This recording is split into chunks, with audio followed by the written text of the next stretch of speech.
Comment concevoir son contenu marketing? Une méthode simplifiée pour créer ton contenu.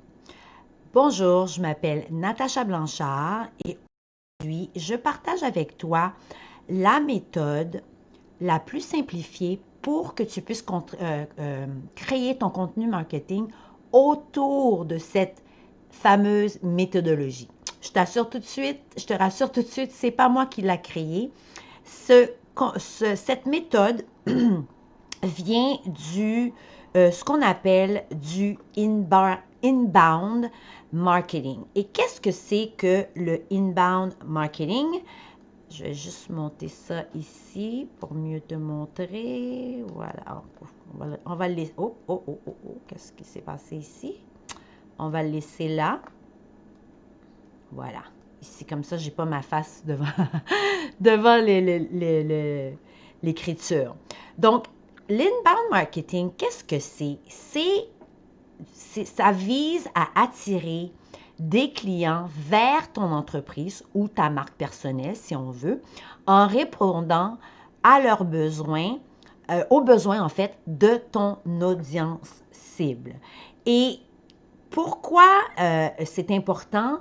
C'est parce que, en fait, tout ce qu'on crée, dans le fond, au niveau des réseaux sociaux, ça fait partie du inbound marketing. Donc, le contenu que tu vas créer va cibler pour attirer les visiteurs et des prospects, comme on dit, donc des clients potentiels vers ton offre, vers ton entreprise, vers ta marque personnelle.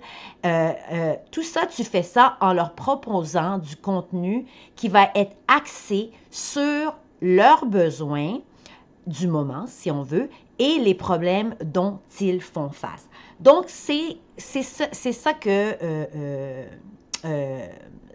fait le inbound marketing. Et le inbound marketing, qu'est-ce qui est bien? C'est que l'entreprise, son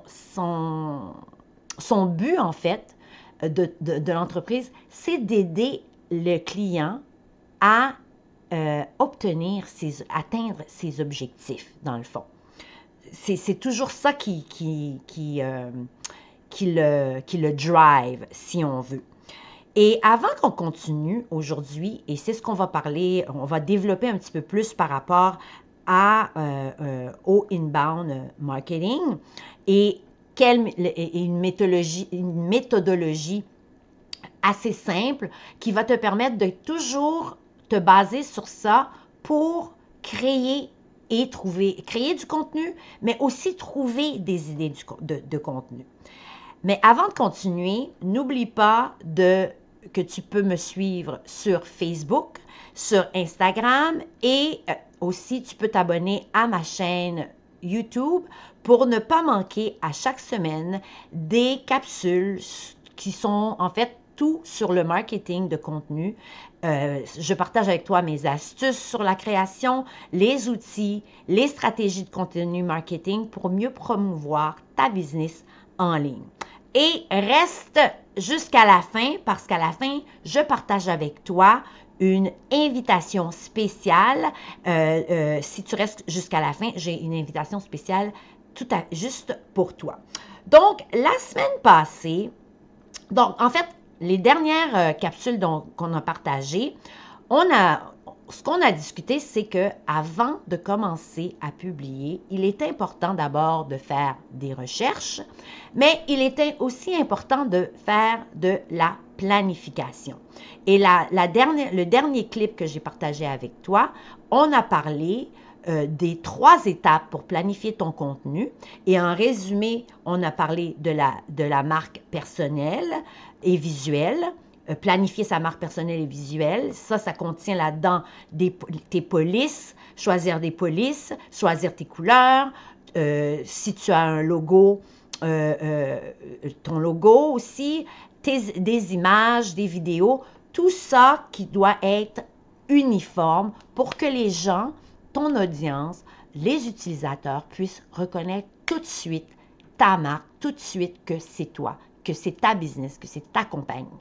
La deuxième chose qu'il fallait, dont on avait parlé par rapport à la planification, c'est de planifier, d'utiliser en fait un planificateur pour planifier ton contenu, mais aussi j'ai partagé aussi avec toi des outils qui peuvent faire ça, donc Trello, Notion, et aussi j'ai partagé mon propre tableau que j'ai créé moi-même avec dans Google Drive, un tableau très simple que toi-même que tu peux créer. Et d'ailleurs, si jamais tu veux accéder à ce tableau, tu peux me mettre en commentaire tableau et ça me fera plaisir de partager le lien avec toi et tu peux créer ça, utiliser en fait ce gabarit pour créer ton propre tableau.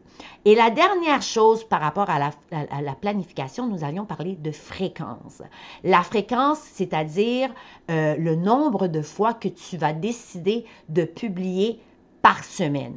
Nous avons aussi couvert nous avons aussi parlé de la constance, que la constance n'est pas, ta constance n'est pas nécessairement la mienne, ni celle des autres aussi, que peut-être que tu vois en ligne, d'autres experts, d'autres créateurs de contenu, peut-être que tu les vois poster, publier 7 fois par semaine, 3 fois par jour, mais attention, il faut faire attention. Leur constance n'est pas la tienne. Il faut être réaliste par rapport à ce que tu peux faire, surtout si tu viens de débuter à créer du contenu. Il faut être réaliste par rapport au temps, au nombre de temps que tu peux mettre pour créer ton contenu. Et je suggère toujours de faire sa création de contenu une fois par semaine, de planifier ça une fois par semaine. Et bien sûr, lorsque tu commences à t'habituer, c'est sûr que ça va te prendre beaucoup moins de temps. D'ailleurs, la semaine dernière, le dernier clip vidéo, la dernière capsule, j'ai partagé avec toi mon système, le nombre de temps approximatif que ça prenait pour créer, pour rechercher, planifier, etc., son contenu. Donc, cette semaine, nous allons nous concentrer sur la stratégie de contenu. La stratégie de contenu, c'est une grande famille. La stratégie de contenu, et d'où vient le titre de nos capsules à chaque semaine, tout sur le marketing de contenu, ça englobe beaucoup de choses. Et ce sont ces choses-là sur lesquelles que nous allons c'est là-dessus qu'on va se concentrer durant les prochaines et les futures capsules entre toi et moi. Nous allons développer beaucoup plus sur surtout ces 4 éléments, c'est-à-dire la stratégie, ce qu'on va aborder aujourd'hui. La stratégie, c'est souvent beaucoup, peut-être que tu vas trouver ça peut-être moins le fun. Il y a des gens qui aiment moins la théorie, il y a des gens qui aiment plus pratiquer. La stratégie, malheureusement ou heureusement, dépendamment de quel camp tu es, la stratégie, c'est un petit peu plus théorique, mais c'est très important pour mieux cibler ton contenu et vraiment arriver à ton objectif, c'est-à-dire convertir son audience afin qu'ils deviennent ton client et aussi bien diriger tes prospects vers ton offre, vers ton website, vers peut-être si tu as une vente, une promotion. C'est pour ça qu'il est important de bien comprendre cette partie-là. Il y a aussi la partie création que nous allons aborder. Dans la partie création, bien sûr, peut-être que c'est la partie, en tout cas, pour moi personnellement, c'est la partie le plus le fun parce que, bon, je les ai mis ensemble, création et outils, parce que l'un ne va pas sans l'autre. Comment créer ton contenu? Je vais t'apprendre toutes les choses par rapport à créer ton contenu, que ce soit faire des designs, que ce soit trouver des gabarits pour plus te faciliter la vie, aussi t'aider à ne pas passer trop de temps là-dessus. Et majoritairement, nous allons faire tout ça sur Canva. un outil que si jamais tu ne l'as pas encore, je t'invite à, tu peux l'utiliser en ligne sur ton PC ou tu peux aussi télécharger l'application sur ton téléphone. Canva, qu'est-ce qui est le fun, c'est que tu peux l'utiliser, c'est un outil que tu peux utiliser gratuitement. Moi, j'ai la version professionnelle parce que je l'utilise énormément, autant pour moi, autant pour les projets que je fais pour des clients, par exemple. Mais j'ai utilisé Canva avant que je l'utilise le plan pro. Je l'ai utilisé au moins pendant 3 ans gratuitement. Alors imagine, et j'ai produit beaucoup. J'ai créé beaucoup de contenu avec Canva dans la version gratuite. Alors, je te suggère déjà tout de suite, dès aujourd'hui si tu veux, et je n'ai aucune affiliation avec eux, là, de télécharger Canva. Si jamais tu utilises un autre outil de création de contenu, parfait, tu peux quand même me suivre, ne serait-ce que au niveau de la stratégie, au niveau des choses que j'utilise. Par exemple, je vais parler aussi beaucoup des outils d'intelligence artificielle, donc des outils IA que tu peux utiliser pour faire des recherches de contenu, pour trouver des idées de contenu et bien sûr pour créer du contenu en soi-même, c'est-à-dire créer des images, créer des vidéos. Donc, je vais parler beaucoup de ça. Il y a aussi au niveau du système, il faut surtout un système pour mieux s'organiser dans le fond lorsqu'on crée du contenu quotidiennement comme ça. C'est très important quand même de s'organiser, ne serait-ce que pour répondre à son audience à un moment donné, lorsque le volume des gens qui te suivent peut-être arrive à un nombre où ce que tu ne peux plus te permettre de leur répondre personnellement à chacun, par exemple. Il y a des systèmes que tu peux développer par rapport à ça. Il y a des choses aussi que tu peux déjà dès le départ automatiser. Par exemple, je pense à une façon aussi simple si jamais dans ton industrie, ta façon de parler avec un client potentiel, peut-être que c'est de prendre un rendez-vous. Tu peux facilement automatiser cette partie-là de ton contenu. C'est-à-dire, une fois que tu as fait ce qu'on appelle un appel à l'action, un call to action, tu peux demander qu'il fasse telle action pour qu'il puisse prendre un rendez-vous, par exemple, dans ton calendrier. Et ça, juste ça, ça peut s'automatiser. Donc, on va parler de certains systèmes pour automatiser certaines tâches que tu peux faire. Et bon, ici, j'ai mis, par exemple, ta liste pour faire grandir ta liste de courriels, par exemple. Full disclosure, dans les prochaines, chaque semaine, je partage avec toi, ça ne changera pas, une capsule vidéo. Par contre, full disclosure, comme je disais, et je t'aviserai à l'avance, il y aura certaines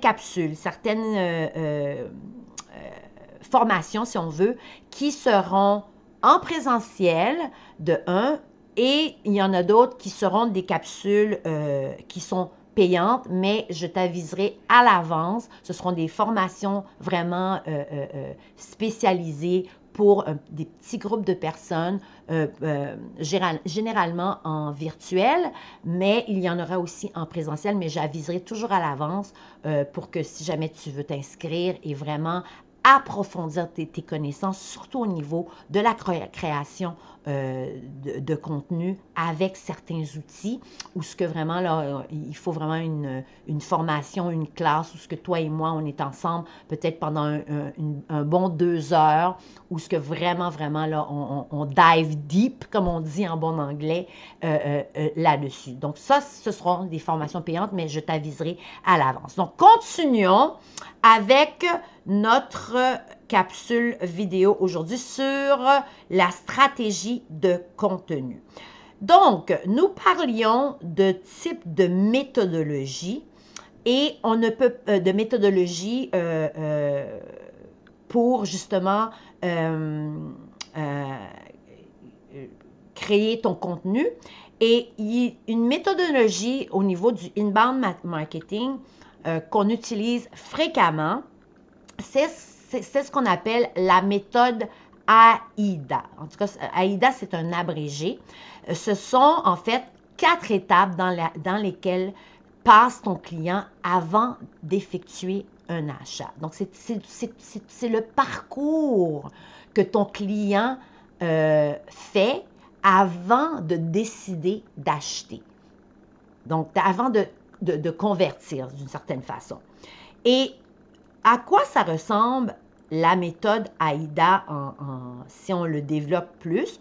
C'est comme ça que ça ressemble si on le compare à un tunnel de vente, plutôt plus précisément un entonnoir. Donc, AIDA, la première lettre, c'est pour attention, l'attention. La deuxième, c'est pour susciter de l'intérêt. Troisième, désir. Quatrième, action. L'attention, dans le fond, pourquoi l'attention est en haut de l'entonnoir? C'est que tu crées du contenu pour attirer certains utilisateurs vers ton compte. Ils ne te connaissent pas encore, ils n'ont pas encore acheté, mais avec le type de contenu que et on va développer ça un petit peu plus tard par rapport à quel type de contenu dont on parle, mettons que c'est à partir de là qu'ils vont décider de te suivre. Au deuxième niveau, tu as le contenu pour susciter de l'intérêt sur ton offre, l'intérêt aussi sur qu'est-ce que ton produit, ton service, quel problème par exemple qu'il peut résoudre.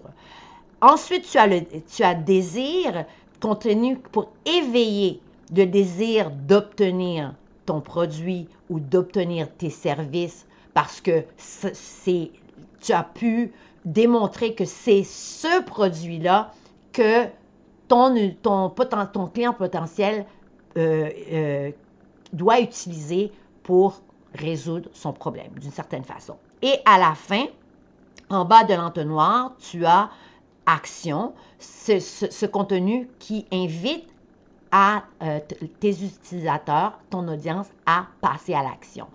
Et ce que ça veut dire, tout à l'heure quand je te parlais de call to action, comme on dit en anglais, c'est-à-dire de passer à l'action, c'est une façon, c'est du contenu qui clairement demande à ton audience de faire une étape, de passer à une étape ou de réagir d'une certaine façon. Et on va parler un petit peu plus en profondeur là-dessus. Et pourquoi, comme je te disais, pourquoi je te parle de ces méthodologies-là? Pourquoi je te parle du tunnel de conversion et tout?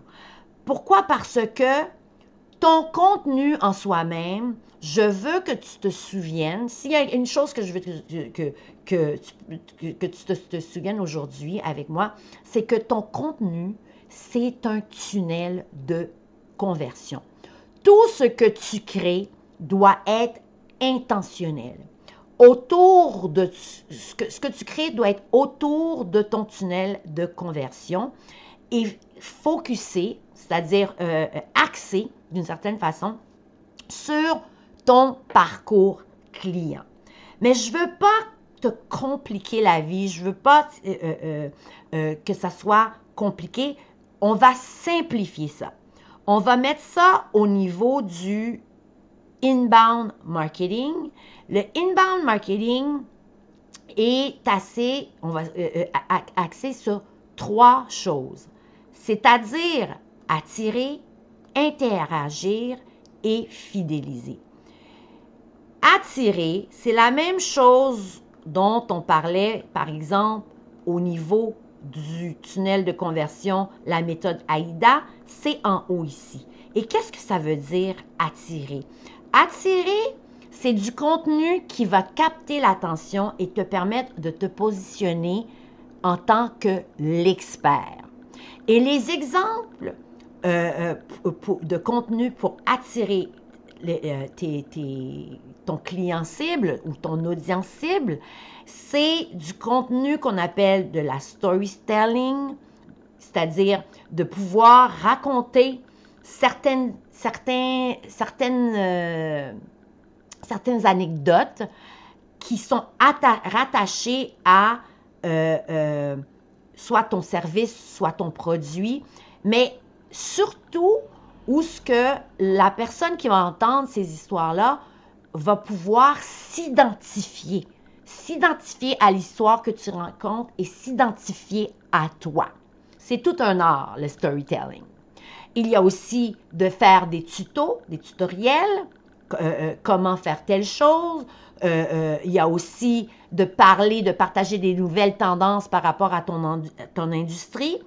Il y a aussi les témoignages de tes clients, des gens qui ont déjà utilisé tes produits et services. Et ça, attirer, c'est... qu'est-ce que je disais donc? J'ai mis une note. Cette partie-là, il faut se concentrer à mieux peaufiner ton message et ta façon de t'adresser à ton audience pour vraiment attirer les bonnes personnes vers ton entreprise, donc ton audience cible, ton marché cible. Donc, c'est comme ça qu'on attire les bonnes personnes vers soi. La deuxième chose, c'est du contenu pour interagir. Le contenu pour interagir, c'est ce contenu-là qui va permettre aux gens, ben, ça le dit bien, d'interagir avec toi et aussi de créer, de tisser une certaine confiance entre la business et le client potentiel. Et je veux que tu penses à du contenu conversationnel. Le contenu conversationnel, c'est, pense à une conversation. Tu as une conversation avec cette personne-là. Ce n'est pas la même chose que avoir un monologue, par exemple. Si tu vas live, je te donne un exemple rapide, si tu vas live, juste énumérer les choses dont tu parles, peut-être que tu as des notes devant toi, ça, ce n'est pas une conversation. Une conversation, c'est oui, tu peux avoir tes notes devant toi, mais tu poses des questions, tu incites les gens à réagir, tu leur demandes de mettre, par exemple, de mettre une emoji, par exemple, pour réagir. Tu leur demandes de commenter, par exemple. Et interagir aussi, je t'avais dit que j'allais te revenir par rapport à c'est quoi le call to action, le CTA, ce qu'on dit en français, c'est passer à l'action. J'ai des exemples pour toi de c'est quoi mettre un élément pour inciter les gens à passer à l'action. Et ensuite de ça, je vais te montrer un exemple qui est super que Instagram et Facebook ont créé, qui nous permettent, nous, d'interagir avec justement notre audience. C'est super le fun, je le fais depuis des années et j'en vois les résultats. Mais les exemples de passer à l'action, c'est par exemple de mettre à la fin de ton texte, suivre la page, mettre en commentaire tel mot par exemple, tag une amie, sauvegarde cette publication. Ça, ce sont toutes des call to action très simples, mais c'est juste pour te donner une idée des exemples de à quoi ça ressemble. Parce que si tu fais juste publier, mais que tu ne dis jamais, et ça c'est un mythe, on pense que les gens ils vont aller voir ton site web juste parce qu'ils ont vu ta publication. Si tu ne leur dis jamais ce que tu veux qu'ils fassent, ils ne le feront pas. ils vont pas y penser. Donc, d'où vient l'importance de leur dire, tag une amie, suis la page, clique sur ma bio, etc., etc., pour les inciter à faire cette action, dans le fond. Et comme je t'avais promis, je voulais te montrer quelques exemples de cet outil que j'adore, qui a été créé par Instagram, en fait Metaverse si on veut. Qui se trouve dans ta story, dans la story Instagram et dans les stories Facebook. Et ça, ce sont des stickers. Il y a une variété de stickers que tu peux utiliser pour interagir avec ton audience et tisser ce fameux lien de confiance qui est nécessaire avant que la personne décide même d'acheter ton produit. Et non seulement que ces stickers-là t'aident à lier, à tisser la confiance, mais ça t'aide aussi à monter, pas à monter, mais à créer aussi une communauté. Et on va revenir un petit peu plus par rapport à la création de ta communauté en ligne. Mais regarde-moi ça c'est la nouvelle façon que Instagram a décidé de mettre ses stickers dans les stories en display. Ça vient c'était pas fait comme ça avant. Mais regarde-moi le nombre de stickers que tu peux utiliser dans tes stories pour inciter les gens à interagir avec toi. Ceux que j'aime beaucoup, c'est par exemple celui pour faire des sondages, celui aussi pour poser des questions. Celui-là, tu peux mettre ton positionnement, mais ce n'est pas vraiment pour me demander les gens d'interagir. Il y en a un autre que j'aime. Oui, au niveau des liens, ça c'est seulement pour Instagram, c'est pas Facebook. Au niveau des liens, tu peux même ajouter un lien vers ton website, par exemple, vers ton offre. Instagram l'a mis aussi. Tu peux faire un jeu de questionnaire. Écoute, c'est vraiment le fun parce que plus que tu habitues ton audience à interagir avec toi avec ces stickers-là, plus qu'ils vont le faire. Et c'est comme ça aussi que tu peux faire justement au niveau des sondages pour savoir quel produit qu'ils préfèrent, quel type de publication qu'ils préfèrent, quel type de problème qu'ils ont, quel tutoriel qu'ils aimeraient que tu crées pour eux. C'est vraiment un outil super, super et c'est parfait justement pour créer du contenu pour interagir. Le dernier, c'est du contenu pour fidéliser, ce qui veut dire pour aider, fidéliser et aussi créer ta propre communauté. Des exemples, ce qu'on appelle du troubleshooting. Tu peux créer des choses par rapport pas des problèmes, mais par rapport à la façon d'utiliser ton produit. Peut-être que c'est un produit plus complexe, peut-être qu'il y a des étapes à suivre pour ton produit, peut-être qu'il y a une étape au niveau de, une fois que ton client a déjà acheté, tu sais que, quand il va arriver à cette étape, peut-être que ça va être plus difficile mettons que c'est un service, peut-être que c'est l'installation. Alors, le troubleshooting permet justement de créer quelque chose qui va l'aider à savoir, OK, étape 1, je fais ci, étape 2, étape 3, étape 4. Et ça fidélise ton client. Des vidéos explicatives aussi. Tu peux aussi créer des concours, tu peux créer des défis, des challenges comme on appelle, un défi de 5 jours, un défi de 3 jours. Tu peux autant le faire pour tes clients existants, mais tu peux aussi le faire pour ton audience